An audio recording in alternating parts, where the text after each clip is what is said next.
এই মুহূর্তে আমরা রয়েছি রংপুর নগরীর যে রংপুর সিটি কর্পোরেশন রয়েছে সেই সিটি কর্পোরেশনের একদমই সামনে এবং শেষ সময়ে যে নির্বাচনী যে প্রচার প্রচারণা সেই নির্বাচনী প্রচার প্রচারণা কিন্তু একদমই জমে গিয়েছে। যদি বলা যায় যে আসলে নির্বাচন কমিশন ইসি যে কিন্তু 22 জানুয়ারি থেকে যে নির্বাচনী যে প্রচার প্রচারণা সেই নির্বাচনী প্রচারণার কিন্তু আনুষ্ঠানিকভাবে শুরুর যে ঘোষণা সেটি কিন্তু দিয়েছে এবং আজকে কিন্তু আনুষ্ঠানিকভাবে নির্বাচন কমিশনের নিয়ম অনুযায়ী কিন্তু যে নির্বাচনী যে প্রচারণা সেই প্রচারণা কিন্তু শেষ হচ্ছে এবং আমরা শহর জুড়ে যেমনটি দেখছি যে আসলে মাইকিং করে যে মূলত বিভিন্ন রাজনৈতিক দলের নেতাকর্মীদের যে প্রচারণা সেই প্রচারণার কিন্তু দৃশ্য একদম আমরা লক্ষ্য করতে পারি। শহর জুড়ে কিন্তু মাইকিংয়ের যে শব্দ সেই প্রচারণার যে শব্দ সেই শব্দে কিন্তু ছেয়ে গিয়েছে। বিশেষ করে বলে রাখি যে আসলে এবারের যে নির্বাচন সেই নির্বাচনে রংপুরের যে আঞ্চলিক যে ভাওয়াইয়া থেকে শুরু করে যে থিম সং এই থিম সংগুলো কিন্তু প্রচারণায় কিন্তু একটা বড় জায়গা হয়ে দাঁড়িয়েছে সেটি কিন্তু দেখেছি আমরা। দুপুর থেকেই কিন্তু শহর জুড়ে যে প্রচারণা সেই প্রচারণা কিন্তু শুরু হয় এবং এই প্রচারণা কিন্তু চলে রাত 8টা অবধি। নির্বাচন কমিশনের দেওয়া তথ্য অনুযায়ী কিন্তু 8টা অবধি চলার কথা এই নির্বাচনের যে প্রচারণা সেটি।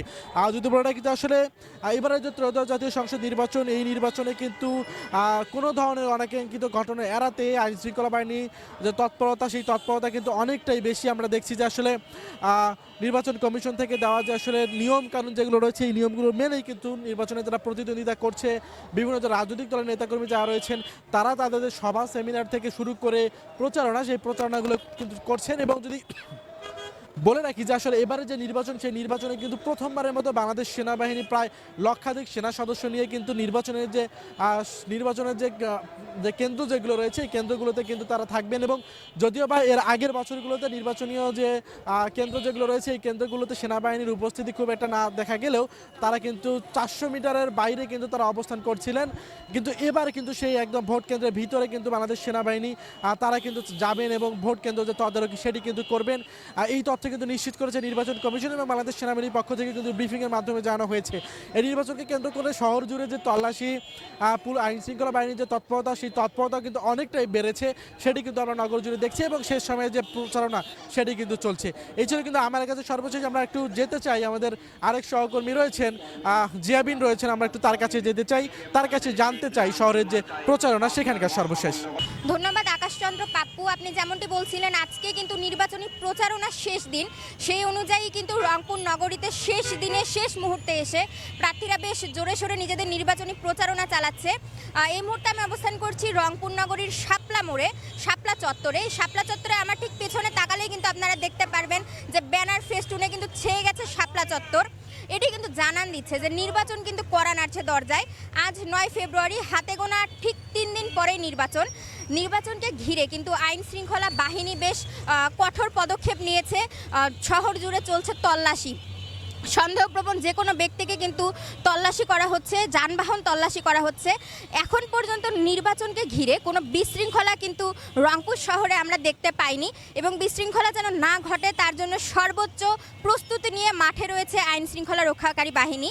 যদি আমি প্রচারণার কথা বলতে চাই তাহলে কিন্তু আজকে পুরো শহর জুড়ে বেশ কিছু উঠোন বৈঠক আমরা দেখতে পেয়েছি, মিছিল মিটিং দেখতে পেয়েছি। এছাড়াও আমরা দেখতে পেয়েছি বিভিন্ন পথসভা এবং জনসভার আয়োজন করেছে প্রার্থীরা।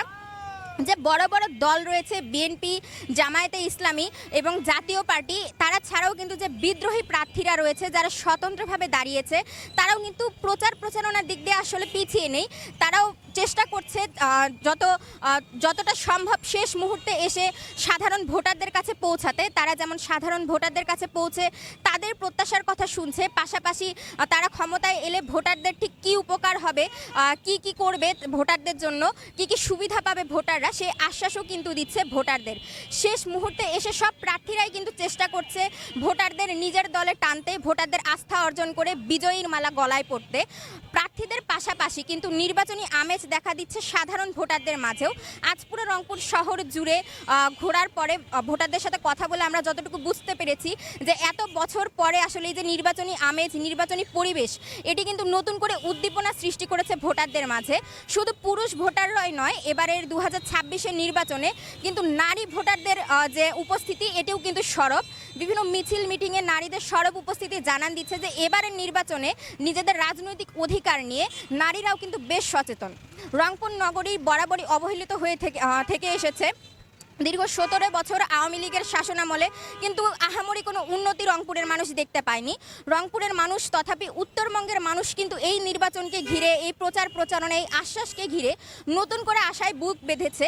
যিনি আসবে রাষ্ট্র ক্ষমতায় তার কাছে কিন্তু তারা দাবি রাখছে যে যেই আসুক রাষ্ট্র ক্ষমতায় তারা চান একজন ন্যায্য মানুষ, একজন সৎ মানুষ যেন রাষ্ট্র ক্ষমতায় আসে নির্বাচিত হয়ে, এবং এত বছরের যে রংপুরের অবহেলার গল্প, যে দুর্দশার গল্প, এটি যেন পরিবর্তন হয়, রংপুরের যেন সার্বিক উন্নতি সাধিত হয়, এটি কিন্তু চাচ্ছে সাধারণ ভোটাররা। এটি ছিল রংপুর নগরীর সর্বশেষ প্রচার প্রচারণার যে পরিস্থিতি। আপনাদের সাথে যুক্ত ছিলাম আমি উম্মে জেবিন।